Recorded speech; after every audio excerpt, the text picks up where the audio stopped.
Two MLS sides needed to find a goal in Champions League last night, but only one was able to get it. That and a whole lot more next on The Daily.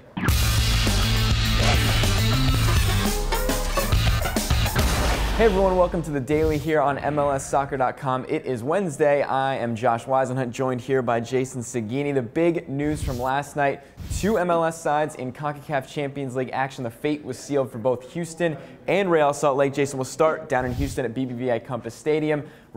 Houston, they concede early, and Dominic Kinnear was sent off late in the first half against CD Olympia. But what happened after that? Yeah, I mean, I think maybe that inspired Houston a little bit. They came out in the second half. They knew what they had to do, and they ended up scoring the goal that they needed. They needed a win or a draw to go through. Nathan Sturgis hits a great corner kick. Andre Haino gets on the end of it and buries it. A red card for Olympia later in the half kind of sealed the deal for them. Houston had a ton of the ball for the remainder of the game, and they finished it off 1-1 in advance. Yep, and on the other side of the coin, of course, at Rio Tinto Stadium, Real Salt Lake needed a win to go through in their final group stage match against CD Herediano, but they couldn't get it, Jason. Yeah, they really needed goals. They needed either a 1-0 victory or they had to win by 2 goals. In the end, a 0-0 draw. They could not find a way to break down. Fabian Espindola had an early chance, basically an open goal, and he hit the crossbar. It skimmed over. What it came down to in the second half is they didn't have a target forward. Sabrio was out for this game.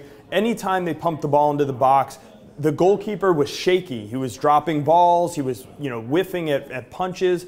They didn't have somebody in there to take advantage of it, and that really was the deciding factor in this game for Real Salt Lake. They could not find a way to finish in front of the net. And of course, Jason Kreis saying afterwards that he was very pleased with his team's efforts, but some of the players, Will Johnson, Nat Borchers included, saying that had some comments about some of the gamesmanship that went on the Herediano side. I mean, we've seen that in Champions League all the time. They were going down with injuries. You couldn't figure out where the injury came from, but that's life in CONCACAF Champions League. Real Salt Lake, if any team knows how to deal with that stuff, you'd think it'd be Real Salt Lake, but in the end, again, just Sabrio's absence was too much for them. Of course, so they crash out, and we have 3 more MLS teams in action tonight in CONCACAF Champions League. Of course, Toronto FC, their decider against Santos Laguna down in Torreon, while Seattle and LA in action as well. Yeah, for me, the story to watch is Seattle. Mario Martinez, is he going to get on the field? What's he going to do with that playing time? That's been the story to watch. He complained on Twitter. Him and Ziggy Schmidt have had some words. I expect him to get some playing time in the game, and we'll see the impact he can make. He's one of the best young players in all of CONCACAF. Will certainly be fun to watch. Of course, you can get all your CONCACAF Champions League coverage right here on MLSsoccer.com. Tonight, 8:30 p.m. Eastern on NBC Sports Network, Sporting Kansas City will finish up their regular season slate against the Philadelphia Union. And Jason, all they need is a win or a draw to lock up that top spot in the East and really end things where they started at the beginning of the year. Yeah, and remember, the team started on a 7-game win streak. This would really be what they're looking for. They want home field advantage for as long as they can in the playoffs. Obviously, if they got to MLS Cup with San Jose would host. But Kansas City, especially with a win, they can lock it up. If they make it to MLS Cup against anyone other than San Jose, they're going to host. This is an important game for them on the road. And plus, they don't play over the weekend, so they have a long break before they're in action in their playoff series, so they can put their full team out there, try to get it. Will Roger Espinoza play in this game? Up in the air. You don't know if you want to risk a guy coming back from injury before the playoffs, but he is a vital cog in what Kansas City does. Yes, certainly, and another guy who's coming back. He got some action. He came back into the starting lineup over the weekend against New York, but Aurelian Collin looks set for a second straight start since a little spell out of the side, and he's going to bring some of that swagger back into that Sporting Kansas City team. Again, that one is 8:30 p.m. Eastern. You can watch it on NBC Sports Network, and there'll also be a live chat on MLSsoccer.com.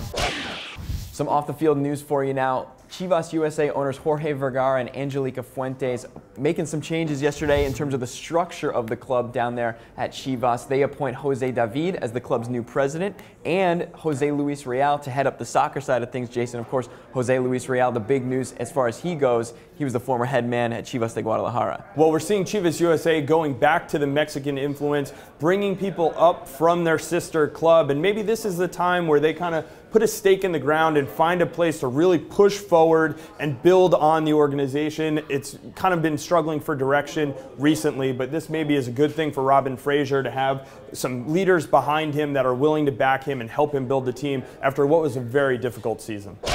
Well, it is Wednesday, which means the latest edition of the Castrol Weekly Top 20 is out. And Jason, after another goal-scoring performance this weekend for LA Galaxy, Robbie Keane is #1 for the week. Yeah, no surprise. Robbie Keane has done very well this season. Following him, Nick De Leon, and then Keane's teammate Edson Butto also had a goal this weekend. Blas Perez and Michael Sperning round out the top 5. And now this is something that's kind of interesting to me throughout this season, as this LA Galaxy team has really evolved. All the news has been around, of course, Donovan's injuries and some of his quotes in the press, and obviously Beckham's performances. But really quietly, Keane is putting together a very solid season. 16 goals and 8 assists, and now he's actually moved into that top Castrol spot for the year as well. Yeah, and behind him, Chris Wondolowski, who, of course, is looking to break the goal-scoring record for MLS. So 2 guys you expect to be high in that list. Alvaro Saborio, Alan Gordon, Thierry Henry, guys who have performed when they've played all season. Sabo with some injuries. Gordon was on the bench for some time, but when they got on the field, scored goals, you expect them to be at the top of the list. Yeah, certainly. We'll see if Keane can hold on to that top spot in this last round of matches, of course,